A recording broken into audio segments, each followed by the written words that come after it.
আজকে রাতে মধ্যরাত থেকে আমাদের রাজশাহীর ক্যাম্পে কর্মরত সেনাবাহিনী এবং আমাদের রাজশাহী মেট্রোপলিটন পুলিশের সিআরটি শাখা, যেটা আমরা ক্রাইম রেসপন্স টিম বলি, সিআরটি সহ তারা একটি যৌথ অভিযান পরিচালনা করে বোয়ালিয়া থানাধীন একটি ম্যাচ প্লাস একটা আবাসিক বাড়ি হোস্টেল। তো সেখানে অভিযান চালিয়ে সকাল পর্যন্ত, অর্থাৎ আমরা সর্বশেষ অভিযানটা শেষ হয়েছে দুপুরের দিকে, সেখানে একটি বিদেশি রিভলভার সহ বেশ কিছু দেশীয় অস্ত্র, অন্যান্য সরঞ্জাম, বিশেষ করে কম্পিউটার, বিস্ফোরকের কিছু উপাদান পাওয়া গেছে এবং বোমা তৈরির যে সরঞ্জাম হিসাবে এখানে নাইট্রোজেনের কিছু পাওয়া গেছে, জেল টাইপের পাওয়া গেছে এবং 3 জনকে আটক করা হয়েছে।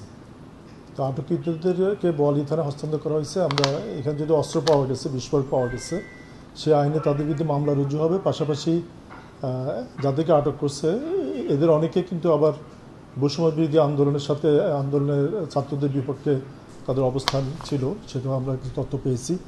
তো সেই মামলাগুলোতে যেখানে তাদের সংশ্লিষ্টতা আছে সেখানেও তাদেরকে গ্রেপ্তার দেখানো হবে। আমরা এগুলো দেখবো, যাচাই করে দেখবো, যদি ওই মামলায় সে যদি ইতিপূর্বে গ্রেপ্তার না হয়ে থাকে অথবা যদি জামিনে না থাকে, তাহলে সেক্ষেত্রে সেই মামলাগুলো তো তার যেটা আসবে। তো আমরা যাচাই বাছাই করে তার অন্যান্য অভিযোগ কী ছিল সেটাও দেখব।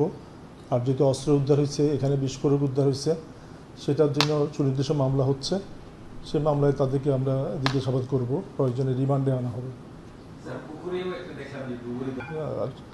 যাচাই করে যদি অন্য কোনো অপরাধে তার সংশ্লিষ্ট থাকে, সেখানে অবশ্যই তাকে তার বিরুদ্ধে ব্যবস্থা নেওয়া হবে। না, পুলিশের অস্ত্র সেটাও নিয়ে আমাদের অভিযান চলছে।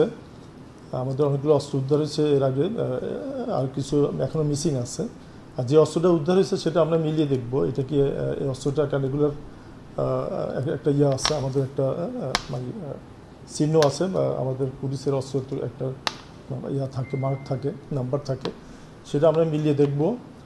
আর এই অস্ত্রটা ব্যবহার হয়েছে কিনা সেটা আমাদের ফরেন্সিকে আমাদের আছে, ব্যালিস্টিক করানো হয়, আমরা করিয়ে দেখব যে যদি ব্যবহার হয়েছে তাহলে কবে হয়েছে, এগুলা দেখে আমরা সেক্ষেত্রেও আমরা যদি অস্ত্র আনে মামলা হবে, ওই মামলার মধ্যে এগুলো চলে আসবে। তাদের কাছে আমরা অস্ত্র, বিস্ফোরকের উপাদান, আরও বোমা বা তৈরির যে সরঞ্জামগুলো আমরা পেয়েছি, সেটা থেকে বোঝা যাচ্ছে তাদের একটা পরিকল্পনা আছে।